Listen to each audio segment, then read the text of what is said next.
বন্ধুরা, আরও একটি গুরুত্বপূর্ণ সাম্প্রতিক ঘটনাবলিতে নজর রাখব এবং দ্রুত জেনে নেব।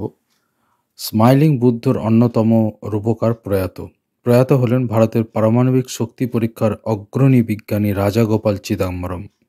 আমরা সবাই রাজাগোপাল চিদম্বরমের নাম জানতাম। তো পারমাণবিক শক্তি দপ্তর জানিয়েছেন যে 4 জানুয়ারি কিন্তু তিনি মারা গিয়েছেন। তার বয়স হয়েছিল মৃত্যুকালে 88 বছর। পদার্থবিদ মুম্বাইয়ের একটি হাসপাতালে কিন্তু শেষ নিঃশ্বাস ত্যাগ করেছিলেন। যাই হোক, 4 জানুয়ারি তিনি প্রয়াত হয়েছিলেন, 4 জানুয়ারি 2025। এই সংক্রান্ত খবরে আরেকটু নজর রাখব। 1974 সালে ইন্দিরা গান্ধীর আমলে স্মাইলিং বুদ্ধ সাংকেতিক নামে পোখরানে প্রথমবার এবং তারপরে 1998 সালে ফের অটল বিহারী বাজপেয়ীর আমলে অপারেশন শক্তি নামে পোখরানি দ্বিতীয় দফার যে পারমাণবিক অস্ত্র পরীক্ষা হয়েছিল, দুটি ক্ষেত্রেই কিন্তু গুরুত্বপূর্ণ ভূমিকা পালন করেছিলেন চিদম্বরম।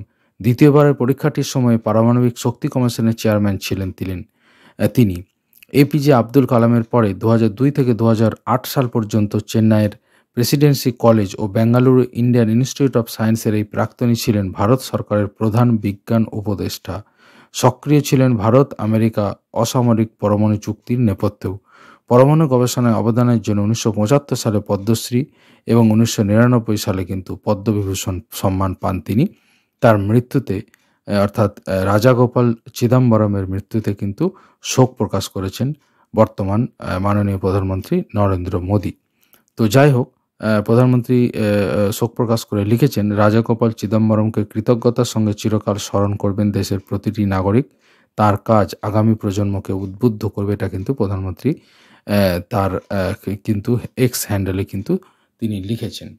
তো যাই হোক, আমাদের এখানে জানার বিষয় যেটা, যে স্মাইলিং বুদ্ধ নামে 1974 সালে যেটি ইন্দিরা গান্ধীর সময় যে পারমাণবিক যে পোখরানে বিস্ফোরণ করানো হয়েছিল এবং 1998 সালে অটল বিহারী বাজপেয়ী যেটি করেছিলেন, বিস্ফোরণ পোখরানই করেছিলেন, সেটার নাম ছিল অপারেশন শক্তি। তো এই নামগুলো আমরা জানতে পারলাম এবং রাজাগোপাল চিদম্বরম সম্পর্কেও কিন্তু আমরা কিছুটা নলেজ কিন্তু এখান থেকে জানতে পারলাম।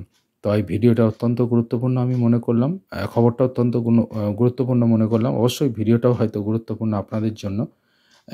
আপনারা দরকার হলে স্ক্রিনশটও নিয়ে নিতে পারেন। তো ভীষণ গুরুত্বপূর্ণ এই খবরটি কিন্তু আমি আপনাদের সামনে রাখলাম।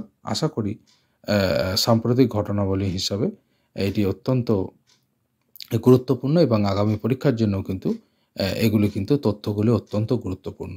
আপনারা দেখবেন আমি সেই ধরনের খবরই আপনাদের সামনে রাখি যেগুলো সাম্প্রতিক ঘটনাবলী হিসাবে অত্যন্ত গুরুত্বপূর্ণ। ডব্লিউবিসিএস, পিএসসি ক্লার্কশিপ, মিসেলেনিয়াস সহ সমস্ত পরীক্ষার জন্য কিন্তু এগুলি উপযোগী।